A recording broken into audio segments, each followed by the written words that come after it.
और अब straight of Hormuz को लेकर बड़ी खबर यहां पर सामने आ रही है। ईरान के हमले के बाद एक भारतीय लापता हो गए हैं। भारत के विदेश मंत्रालय के मुताबिक 10 भारतीयों को सुरक्षित बचाया गया है।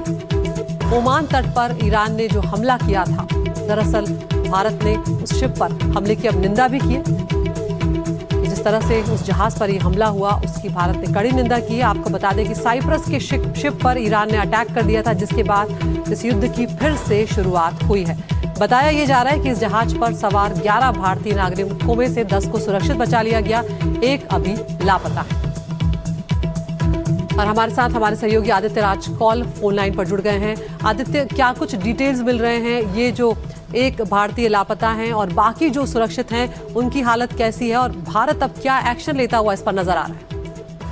जी आदित्य, पिछले कुछ दिनों से स्ट्रेट ऑफ हॉर्मुज और वेस्ट एशिया में फिर से हालत जो है गंभीर बनी हुई है।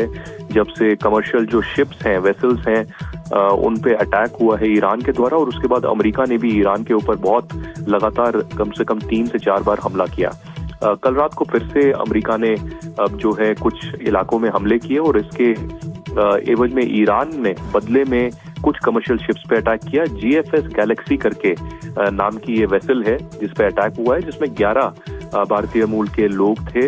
इसमें से 10 लोगों को रेस्क्यू कर लिया गया है, लेकिन एक भारतीय जो है अभी भी मिसिंग बताया जा रहा है। यूके की जो मैरीटाइम अथॉरिटी है, उन्होंने भी एक स्टेटमेंट इशू किया है जिसमें बताया गया है कि सारे लोगों को वहां से निकाल दिया गया है, क्योंकि वहां पर सिग्निफिकेंट डैमेज था शिप के ऊपर। इंडिया की जो एम्बेसी ओमान में है, वो लोकल अथॉरिटीज के साथ रेस्क्यू मिशन, सर्च और रेस्क्यू ऑपरेशन अभी जारी है, ताकि जो मिसिंग इंडियन है उसे बचा लिया जाए।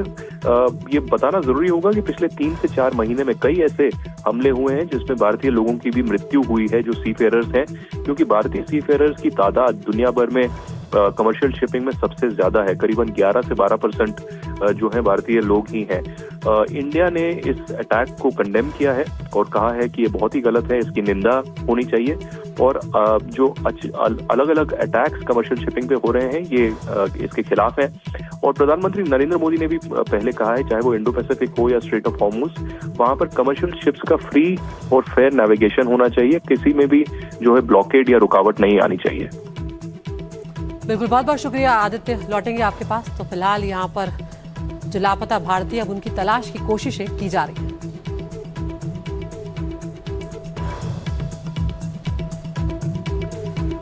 और अब बात करते हैं वियतनाम हादसे की, जिसका नया वीडियो एक सामने आया है। तो NDTV पर वियतनाम हादसे की नई तस्वीरें आपको हम दिखा रहे हैं। हादसे के वक्त का एक और वीडियो अब सामने आया है। भयानक हादसा यहाँ पर हुआ है। बोट के पलटने से किस तरह से अफरा तफरी उस वक्त मच गई थी। तो यहाँ पर एंजॉय करने के लिए लोग गए थे, लेकिन ऐसे फंसे जिंदगी चली।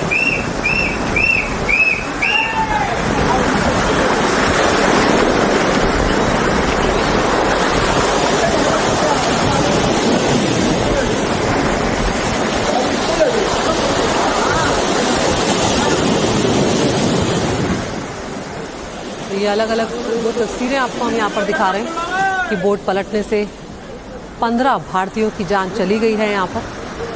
लेकिन उस वक्त किस तरह की अफरा तफरी का माहौल था, और वो लोग जो बोट पर सवार थे शुरुआत में, वो नजर भी आ रहे हैं अपनी जान बचाने के लिए। वो बोट को पकड़े हुए थे।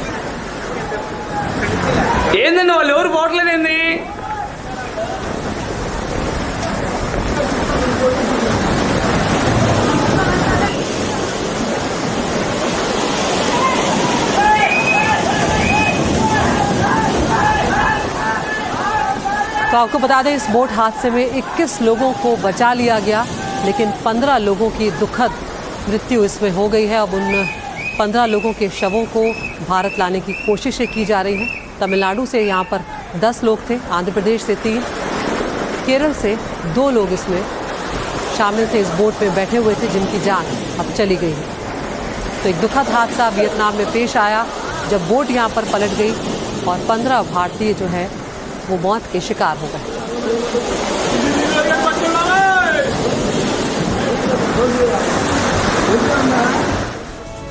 तो ये वो तस्वीरें हैं जो कई परिवारों को यहाँ पर मातम दे चुकी हैं, सदमा दे चुकी हैं। लेकिन अब सिर्फ यही है कि अंतिम संस्कार के लिए उन शवों को वापस लाया जा